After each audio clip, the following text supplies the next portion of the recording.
Selamat siang semuanya. Langsung saja ya, kita mulai penyuluhan hari ini. Assalamualaikum warahmatullahi wabarakatuh. Salam sejahtera, namo buddhaya, om swastiastu, salam kebajikan buat kita semua. Semoga Bapak, Ibu, dan semua teman-teman dalam keadaan sehat walafiat. Sebelumnya saya ucapkan terima kasih kepada Ibu Apoteker Yelvi Anwar M.Fam selaku dosen pembimbing kami. Saya ucapkan terima kasih juga kepada Bapak Iksan Nurdin S.Fam selaku pembicara hari ini. Dan saya ucapkan terima kasih kepada seluruh partisipan yang tentunya masih semangat menambah ilmu di hari Minggu ini. Perkenalkan, saya Anissa Hanum, mahasiswi Apoteker Universitas 17 Agustus Jakarta, selaku moderator dalam penyuluhan yang berjudul Pengetahuan dan Sikap Masyarakat Terhadap COVID-19. Kita semua pasti sudah tahu apa itu COVID-19. Belakangan ini semua media selalu membahas mengenai COVID-19. Dari definisinya, cara pencegahan, pengobatan-pengobatan yang dapat digunakan untuk COVID-19 yang masih terus diteliti, bahkan berbagai upaya telah dilakukan pemerintah untuk menurunkan angka kejadian COVID-19. Tapi pada nyatanya, seperti yang kita ketahui, angka kejadian tetaplah meningkat. Sehingga dengan adanya penyuluhan ini, diharapkan kita semua dapat memiliki sikap yang lebih baik dan dapat melewati pandemi ini dengan lebih cepat untuk kembali ke keadaan normal. Adapun aturan dalam penyuluhan kali ini, dimohon untuk semua partisipan mematikan mikrofon. Kemudian kami akan membuka sesi tanya jawab.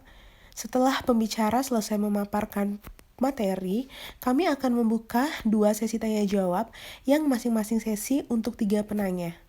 Bagi partisipan yang ingin bertanya, dapat langsung mengirimkan pada room chat dengan menuliskan nama, alamat atau asal, dan pertanyaannya. Kemudian di sesi akhir, mohon untuk semua partisipan yang belum mengaktifkan video, untuk mengaktifkan video sebagai sesi dokumentasi kami. Demikianlah aturan dalam penyuluhan kali ini. Dimohon untuk semua partisipan mengikuti aturan yang ada.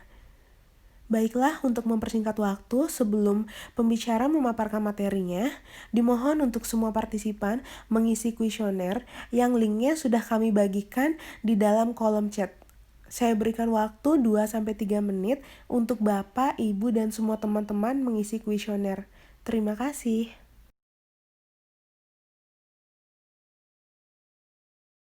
Baiklah, waktu sudah hampir 3 menit. Bapak, Ibu, dan semua teman-teman sudah selesai mengisi kuesioner. Untuk selanjutnya, langsung saja kepada pembicara, Bapak Iksan, saya persilahkan. Memotong kali penyebaran virus COVID ini. Ini adalah perilaku wajib yang harus Bapak Ibu ketahui. Di antaranya menjaga jarak aman lebih dari 1 meter dengan orang lain. Karena meskipun jarak 1 meter pun sebenarnya itu paling minimal sekali, karena virus ini bisa, misalkan Bapak Ibu tidak tahu kalau misalkan lawan sosialisasi Ibu itu pasien positif tanpa gejala. Ketika dia mengeluarkan cairan dan itu menempel di tangan atau tubuh Ibu, kemudian Bapak Ibu memegang hidung, itu akan bisa tertular juga. Serta cuci tangan pakai sabun Ibu, karena COVID ini dia akan mati ketika Ibu mencuci tangan dengan sabun yang baik dan benar. Jangan lupa gunakan masker ya Bapak Ibu ketika keluar, karena ini merupakan cara penjagaan diri kita terhadap paparan atau virus yang tidak kasat mata.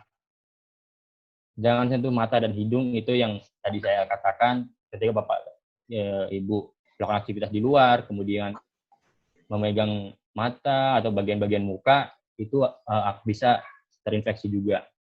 Dan jika Bapak Ibu demam atau sulit bernafas, sebaiknya Bapak Ibu melakukan pemeriksaan diri di pelayanan kesehatan terdekat. Serta jangan lupa meningkatkan imunitas tubuh dengan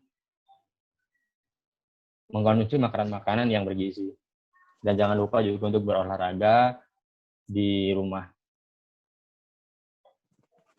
Dampak COVID ini ada tiga bidang, diantaranya di bidang ekonomi, bidang pendidikan, dan sosial masyarakat.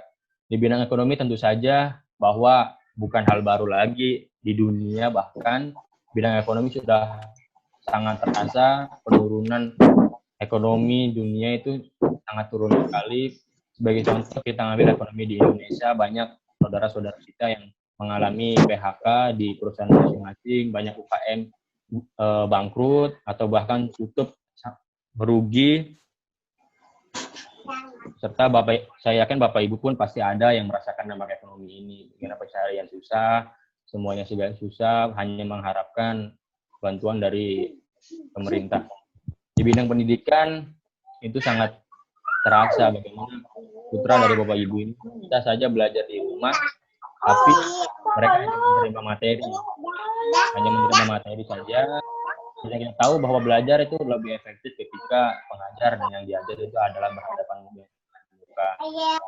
Bahkan yang tahu ada dari dinas dari Menteri Pendidikan bahwa mereka meluluskan siswa SD dan SMP itu tanpa ujian nasional. Berarti kualitas lulusan mereka masih diragukan gara-gara COVID ini. Untuk sosial masyarakat, ini sebagai dampak yang paling besar karena kita harus menjaga sosialisasi masyarakat, sosialisasi kita terhadap tetangga, terhadap semuanya, terhadap saudara-saudara kita dengan peraturan pemerintah yang telah dikeluarkan. Tapi yang saya perlu tekankan Bapak Ibu, misalkan ada tetangga atau saudara-saudara kita yang keluar dari, misalkan setelah melakukan perjalanan dari zona merah, mohon tidak untuk dikucilkan atau langsung mempunyai pemikiran bahwa mereka keluar dari zona merah, berarti mereka kemungkinan membawa virus gitu. Maksudnya berhati-hati itu perlu, tapi lebih baik kita dibawa ke berbincang kekeluargaan, diberikan edukasi, disarankan untuk memeriksakan diri ke rumah sakit untuk melakukan tes COVID itu. Waktu dari penyuluhan ini adalah supaya Bapak Ibu dapat mengenali virus itu apa, bagaimana cara penularannya, serta bagaimana cara pencegahannya, kita menimbulkan rasa kesadaran untuk menciptakan bentuk pencegahan masyarakat terhadap penyebaran COVID ini. Dan yang terakhir untuk menciptakan gaya lingkungan hidup yang lebih sehat dari sebelumnya. Mungkin itu pemaparan dari saya kembalikan lagi ke moderator. Terima kasih. Baik, terima kasih untuk Bapak Iksan. Selanjutnya kita masuk ke dalam sesi tanya-jawab. Yang sudah saya jelaskan tadi, kita buka 2 sesi. Sesi pertama untuk 3 penanya, langsung saja bagi yang ingin bertanya bisa menyebutkan nama, asal, dan pertanyaan dalam kolom chat. Terima kasih.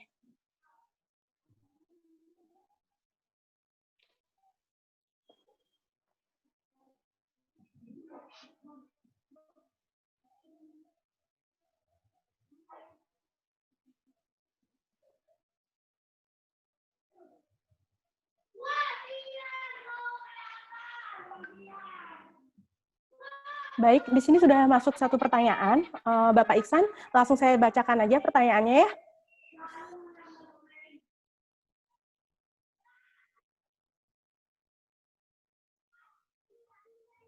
Halo, Bapak Iksan? Iya. Ya, langsung saja bacakan pertanyaannya ya. Iya. Di sini ada pertanyaan dari Lismira Jambi. Ya. Bagaimana ya, cara kita sebagai orang... Ya, udah kedengeran suara saya? Kasur, ambil kasur, Bobo. Ya, ada pertanyaan dari Lismira Jambi. Bagaimana cara kita sebagai orang awam untuk meningkatkan daya tahan tubuh dengan benar di masa pandemi COVID-19 ini? Ya, sebenarnya kita dari dilahirkan itu mempunyai imunitas, cuman dengan status imunitas yang berbeda. Sehingga dari imunitas atau kekuatan imunitas itu dipengaruhi juga dari usia. Semakin kita menua, itu semakin lansia, itu imunitas kita menurun. Tapi di samping itu, kita juga harus berupaya untuk meningkatkan imunitas kita, di antaranya dengan mengkonsumsi makanan yang bergizi, berolahraga yang rutin, istirahat yang cukup. Jangan lupa juga Bapak Ibu untuk menjaga imunitas kita agar lebih prima. Kita juga mengkonsumsi vitamin-vitamin daya tahan tubuh. Mungkin itu. Mungkin ada tanggapan dari Saudari Lismira Jambi.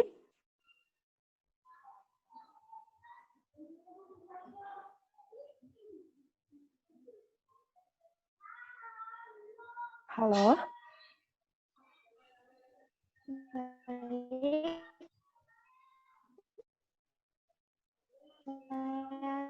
Sudah mengerti. Oh ya, terima kasih atas pertanyaannya. Lanjut kepada pertanyaan dari Parsiana. Mengapa orang yang dicurigai tertular virus corona harus diisolasi setidaknya 14 hari? Bapak Iksan mungkin mau langsung dijawab. Itu karena, ya saya jawab aja. Itu karena anjuran atau memang dari COVID ini dia masa inkubasinya adalah 14 hari untuk menimbulkan kayak macam gejalanya. Jadi misalkan selama 14 hari ini dia ada gejala, selama masa karantina dia akan langsung diisolasi di rumah sakit untuk pengobatan lebih lanjut gitu.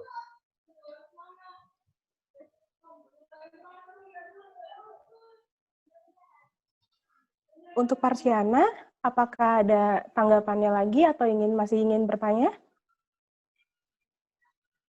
Sudah pas, Bu. Makasih. Baik, terima kasih atas pertanyaannya. Sama-sama.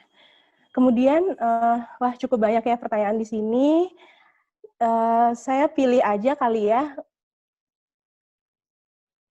Untuk pertanyaan ini yang lagi booming banget. Ada pertanyaan dari Desi Sulistianti. Apakah dexamethasone efektif untuk COVID-19? Apabila efektif untuk pasien dengan kondisi yang bagaimana? Dan bagaimana mekanisme kerjanya? Karena sekarang kan dexamethasone banyak banget tuh diminatin buat orang-orang tuh mikirnya bahwa dexa ini efektif untuk COVID-19. Bapak Iksan?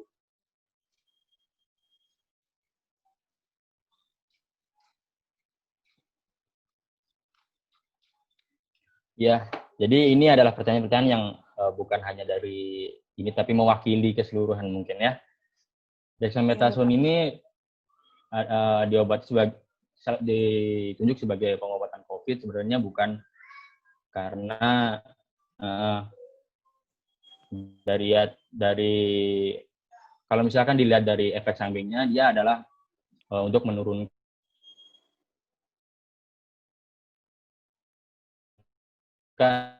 dapat menurunkan sistem imun atau imunosupresan.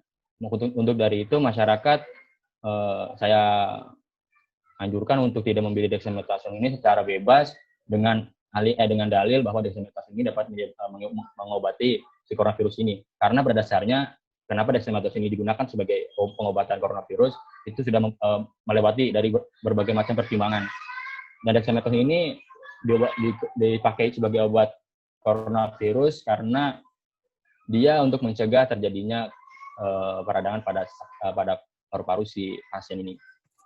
Jadi lebih mementingkan keselamatan si pasien. Sebagai obat bebas untuk masyarakat, saya anjurkan dia jangan, karena ini mempunyai efek samping yang lebih besar daripada manfaatnya untuk jangka panjang.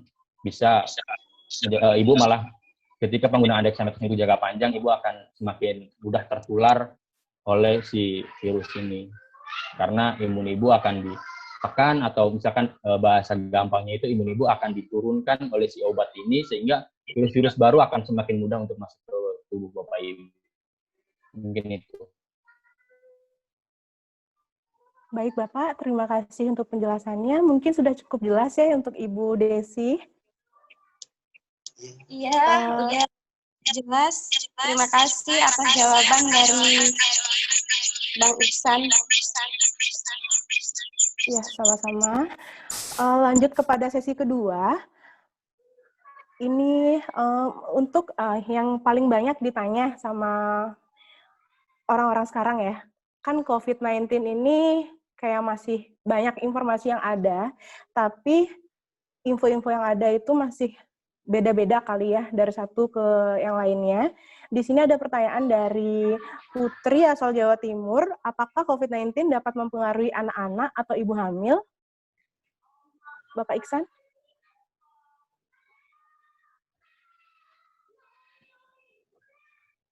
Ya,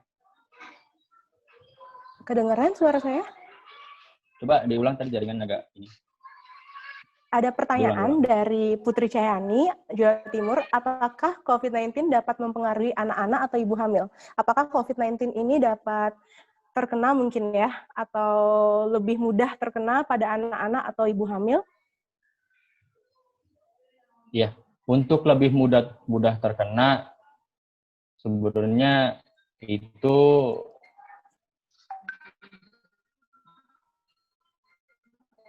kalau untuk ibu hamil itu pasti dia akan lebih cepat terkena kalau imunitas ibu hamil dibandingkan dengan orang yang tidak hamil gitu ya, itu akan lebih kuat yang orang yang tidak hamil sebenarnya. Cuman untuk kasus yang buat anak-anak, menurut saya di Indonesia kasus yang buat anak-anak khususnya ya, bukan untuk yang dewasa, untuk di bawah 5 tahun itu masih sedikit sih. Cuman untuk imunitasnya saya rasa lebih gampang juga untuk anak-anak, lebih cepat tertular juga. Cuman data yang saya ketahui itu untuk pasien COVID itu rata-rata dari usia 25 tahun. Terakhir yang saya ketahui itu ada anak-anak usia 3 tahun itu di Lombok, dia bisa terpapar COVID juga. Jadi anak-anak ini bukan hal yang menjadi alasan untuk anak muda ini tidak akan terkena COVID. Karena kan kita sudah banyak yang mendengar ya orang yang kena COVID itu rata-rata usia lanjut gitu. Tapi buktinya di Nusa Tenggara Barat ada kok anak-anak yang bisa terpapar COVID ini. Baik Bapak, berarti anak-anak kan mungkin karena kondisi tubuh juga maksudnya belum sempurna ya kayak orang dewasa, jadi lebih mudah juga sebenarnya ya. Untuk pertanyaan selanjutnya dari masih tahap pertumbuhan. Iya, masih masa pertumbuhan Bapak. Terima kasih untuk penjelasannya. Kemudian untuk menghemat waktu langsung saja ya, saya lanjutkan ke pertanyaan selanjutnya. Di sini ada pertanyaan dari Mas Diadi, NTB, mau bertanya, apa sih sebenarnya perbedaan antara isolasi mandiri, karantina mandiri, dan menjaga jarak fisik? Kan sekarang banyak tuh di berita ada kata-kata harus melakukan isolasi mandiri, harus melakukan karantina. Apa sih bedanya Bapak Iksan? Isolasi mandiri, karantina, dan menjaga jarak fisik. Kalau misalkan dia menjaga jarak fisik, itu kita masih bisa bertemu, tapi dibatasi dengan jarak minimal 1 meter. Itu pun sebenarnya 1 meter pun sebenarnya masih bisa terpapar. Dan untuk karantina mandiri adalah untuk orang-orang yang belum ini bisa digiskan untuk ODP gitu, untuk karantina mandiri sebagai langkah-langkah untuk pencegahan penyebaran si virus ini. Sedangkan isolasi adalah dipakai atau dilakukan untuk pasien-pasien yang memang dia positif gitu. Positif COVID untuk melakukan isolasi untuk terapi penyembuhan dari COVID ini gitu.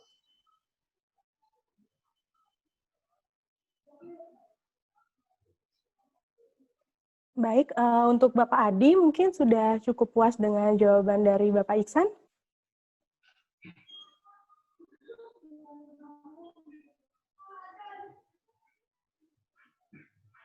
Halo, langsung saja saya lanjutkan ya.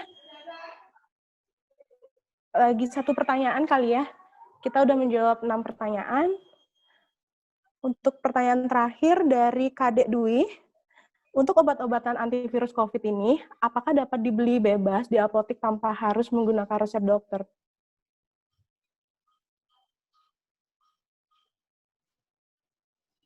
Halo, Bapak Iksan?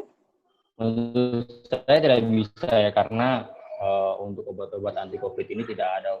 Bahkan vaksinnya pun tidak ada. Sampai saat ini tidak ada vaksinnya. Suara saya terdengar?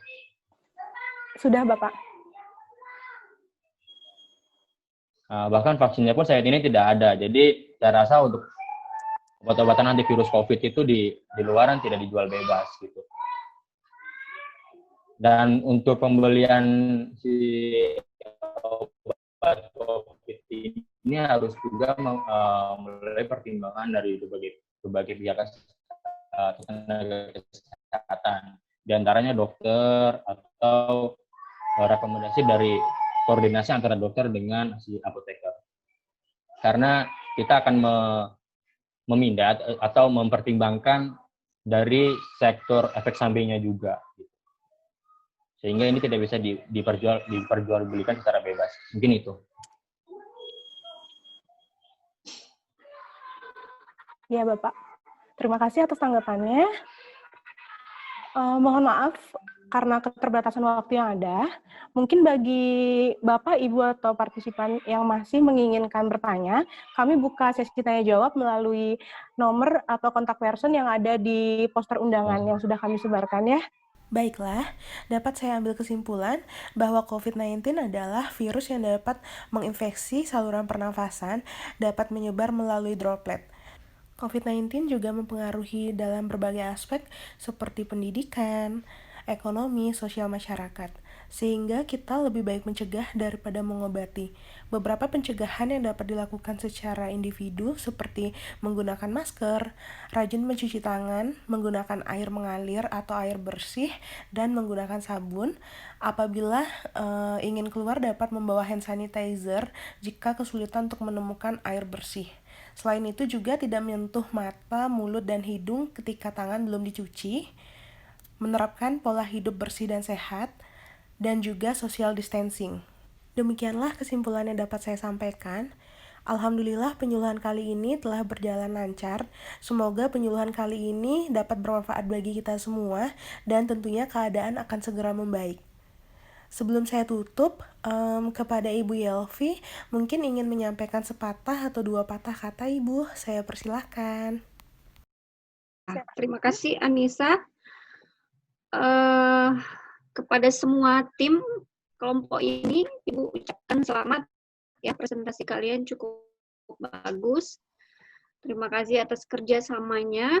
Kemudian kepada pembicara, materinya, penyampaiannya cukup bagus, kemudian untuk menjawab pertanyaannya juga sudah cukup bagus ya. Jika ada rekamannya acara ini nanti, kalian boleh share ke media sosial seperti YouTube atau media sosial yang lain ya, supaya informasinya juga tersebar ke masyarakat luas seperti itu. Kemudian untuk temanya, Ibu rasa tidak usah Ibu ulang lagi ya, karena kalian juga sudah cukup memahaminya, dan informasi di luar sana juga sudah cukup banyak ya, maksudnya di media sosial sangat mudah untuk diakses. Ibu pesannya cuma satu, tetap jaga kesehatan, semangat belajarnya jangan kendor ya, meskipun harus dari rumah masing-masing, mungkin ini dari Sabang sampai Merauke kali ya, kalian tetap harus tidak melupakan tugas kalian. Sebentar lagi mau ujian akhir, tolong itu dipersiapkan supaya semester 1 ini kalian lulus dengan baik, tidak sampai mengulang lagi ya, kan tidak boleh C ya. Diharapkan jangan sampai ada nilai kalian yang C, sehingga kalian bisa masuk ke semester selanjutnya untuk PKPA, bagaimana teknisnya nanti mungkin disampaikan oleh Kaprodi, seperti itu ya. Kemudian salam buat keluarganya masing-masing di daerahnya ya, dan Ibu harapkan kalian tetap kreatif dan produktif apapun dampak dari COVID ini, kalian tidak boleh patah semangat, karena kalian yang nanti akan meneruskan tongkat estafet bangsa ini ya. Kalian tentu sudah tahu bahwa dampaknya sangat luas sekali, ekonomi, sosial dan segala macamnya. Ini nanti tantangan buat kalian, generasi kalian seperti itu. Mungkin itu saja ya dari Ibu. Terima kasih Anissa, kemudian Ihsan dan teman-teman sudah menyelenggarakan acara ini. Ibu tunggu laporannya ya. Baik Ibu, terima kasih banyak. Demikianlah saya Anissa selaku moderator mohon pamit dan sekali lagi saya ucapkan terima kasih untuk semua partisipan yang mengikuti penyuluhan ini hingga selesai. Dan untuk kurang lebihnya saya ucapkan mohon maaf. Mungkin untuk semua partisipan dapat melambaikan tangan ke kamera. Sampai berjumpa di kesempatan lain waktu. Beri applause buat kita semua. Sekali lagi saya ucapkan terima kasih. Wassalamualaikum warahmatullahi wabarakatuh.